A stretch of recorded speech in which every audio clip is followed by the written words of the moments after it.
Our old ideas about high performance added things exactly backwards. The old idea you guys are familiar with, it's the so-called 10% brain myth. This is the idea that at any one time we use a small portion of our brain, say 10%, right? So flow, aka ultimate performance, must be the full brain on overdrive, right?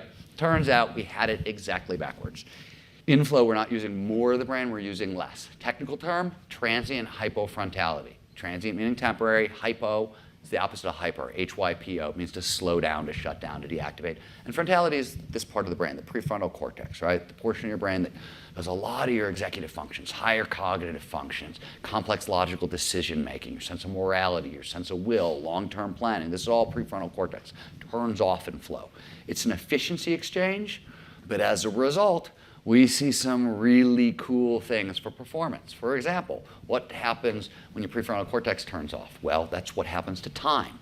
Time is actually a calculation performed by a bunch of different structures all over the prefrontal cortex, and when them start to wink out, we can't separate past from present and future. We're plunged into this space people talk about as the eternal present, the elongated now, the deep now, right? So that's why time passes so strangely in flow. Huge impact on performance. Why?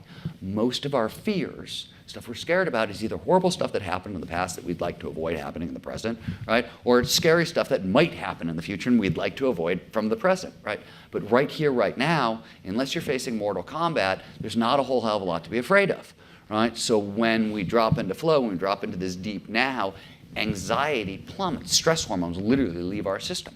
Same thing happens to your sense of self. Self is a network effect. It's produced by a bunch of different structures in the prefrontal cortex, a couple other parts of the brain, talking to each other, like any network, right? A bunch of nodes start collapsing, whole network goes down, we lose our ability to create our sense of self. Again, huge impact on performance. When our self goes away, our inner critic, that nagging, always on defeatist voice in your head, goes away as well, right? So what do we see? Risk-taking goes up. Creativity, because you're no longer doubting all your neat ideas, goes through the roof. And we experience this as liberation or freedom. We are literally getting out of our own way. Simultaneously, we see a big shift in brain waves. Normally, where we are right now, we are all in beta. It's a fast-moving brainwave, right? It's where we are when we're paying attention, we're awake, alert. Flow actually takes place on the borderline between alpha and theta. These are much slower waves. Alpha is daydreaming mode. It's the brain going from idea to idea without a lot of internal resistance. It's often the signature brainwave for creativity, though that research needs more work. Theta is where we are in REM sleep. It's the hypnagogic state. So instead of moving from thought to thought without a lot of resistance, there's zero resistance. The green turtle becomes the green sweater, becomes the green planet, right? It's the hypnagogic. Flow is on the borderline. Now, what's interesting about this particular borderline is you also, when you're in theta, you also get another wave called gamma. It's a very fast, sharp, spiking wave. It is the signature of the aha moment. Gamma only shows up in the brain when the brain is combining new ideas together for the first time. It's what's known as binding, right? So it's the signature of the aha moment. Gamma and theta are coupled waves, which means you can only get one with the other. So what this technically means is, from a creativity boosting perspective, flow puts you on the edge of aha insight at all times. If you really want to understand how flow helps us do the impossible, you need to know that the state cocktails 5 of the most potent neurochemicals the brain can produce, right? Flow appears to be the only time we get all 5 at once. All of these boost physical performance, right? They speed up muscle reaction times, increase strength, increase dexterity, lower our threshold, heighten our threshold to pain.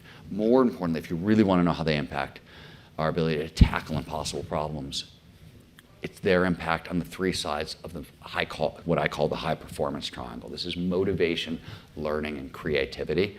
And I'm going to sort of break them down one at a time for you because I think it's critical. So motivation goes through the roof in flow.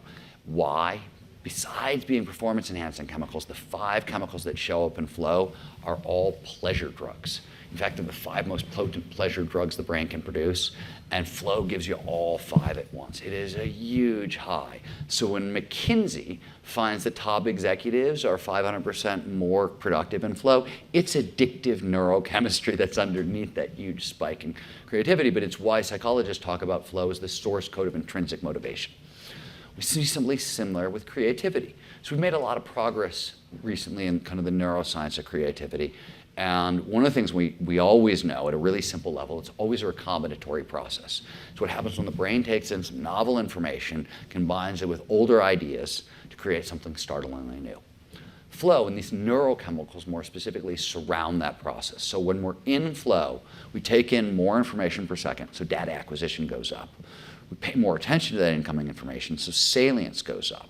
We find faster connections between that incoming information and older ideas, so pattern recognition goes up. We find farther flung connections between that incoming information and older ideas, so lateral thinking goes up.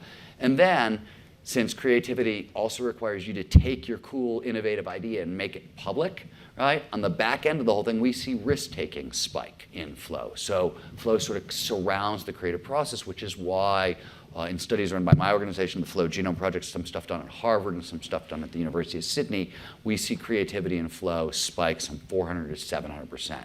And that sounds like a huge spike. It's crazy. We just finished a big creativity study. We've got some interesting data, and I'm going to talk about it later. But for now, we'll just stop there. But that spike is not out of line with what we see with productivity, and nor is it out of line with what we see with learning. Learning also has a huge impact. These neurochemicals, quick shorthand for how learning and memory work in the brain. More neurochemicals that show up during experience, better chance that experience is going to move from short-term holding to long-term storage. Flow is a huge neurochemical spike. Right? As a result, studies run by the DoD and our friends at Advanced Brain Monitoring found that soldiers in flow can learn 430% faster than normal. Huge number again. And what it suggests is, like we've all heard about the fabled 10,000 hours to mastery, which are not accurate, but that's besides the point. What the research does show is that flow can cut them in half. If what you've heard on Flow Research Collective Radio has been helpful, please consider doing us a solid and leaving us a review on Apple Podcasts, Spotify, or wherever you are listening to this. Reviews help us connect to a wider audience so we can get these peak performance principles out to more people.